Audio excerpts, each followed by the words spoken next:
প্রিয় দর্শক মণ্ডলী, আপনারা দেখছেন আপনাদের প্রিয় চ্যানেল নিউট্রি কিউর। আজকের বিষয় হজম শক্তি বাড়ানোর ঘরোয়া চিকিৎসা। ভালো হজম আমাদের সুস্থ জীবনের একটি গুরুত্বপূর্ণ ভিত্তি। হজম শক্তি দুর্বল হলে গ্যাস্ট্রিক, পেট ফাঁপা, অম্বল, কোষ্ঠকাঠিন্য সহ নানা সমস্যা দেখা দেয়। নিয়মিত কিছু সহজ ঘরোয়া অভ্যাস ও প্রাকৃতিক উপাদান ব্যবহার করে হজম শক্তি স্বাভাবিকভাবে বাড়ানো সম্ভব। ১.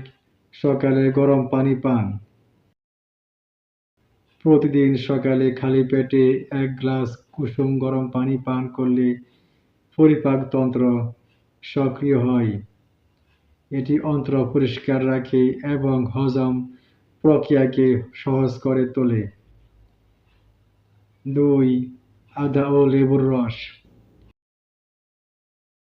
আদা হজম এনজাইম নিঃসরণ বাড়ায়। আধা চা চামচ আদার রসের সাথে কয়েক ফোঁটা লেবুর রস মিশিয়ে খেলে গ্যাস, বমি ভাব ও অম্বল কমে। ৩. জিরার পানি। জিরার পানি পরিপাক শক্তি বৃদ্ধিতে অত্যন্ত কার্যকর। ১ চা চামচ জিরার পানিতে ফুটিয়ে সেই পানি পান করলে পেট ফাঁপা ও বদহজম দূর হয়।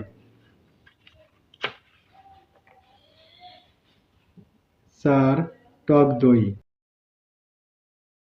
টক দই প্রাকৃতিক প্রোবায়োটিক হিসেবে কাজ করে।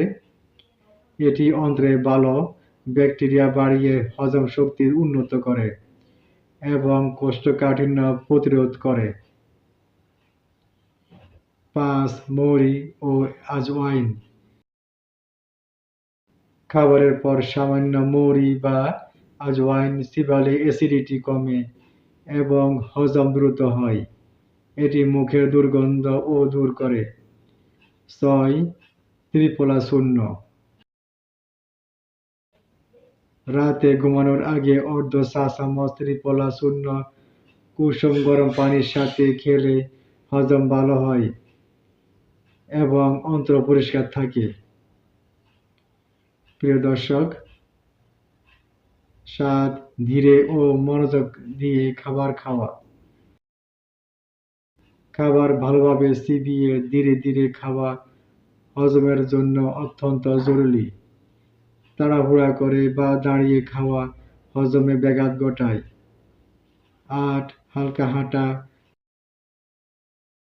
খাবারের পর ১০-১৫ মিনিট হালকা হাঁটা হজমের প্রক্রিয়াকে ত্বরান্বিত করে এবং পেট ভারী ভাব কমায়। যে অভ্যাসগুলো এড়িয়ে চলা উচিত আমাদের: ১. অতিরিক্ত ভাজা ও মশলাযুক্ত খাবার খাওয়া উচিত না। ২. খুব ঠান্ডা পানীয় পান করা যাবে না। ৩. রাত জেগে খাবার খাওয়া যাবে না। ৪. অতিরিক্ত চা ও কফি পান করা উচিত না।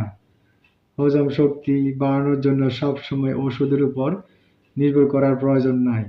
সঠিক খাদ্যাভ্যাস, নিয়ম মেনে জীবনযাপন এবং কিছু সহজ ঘরোয়া চিকিৎসা অনুসরণ করলেই পরিপাকতন্ত্র সুস্থ রাখা সম্ভব।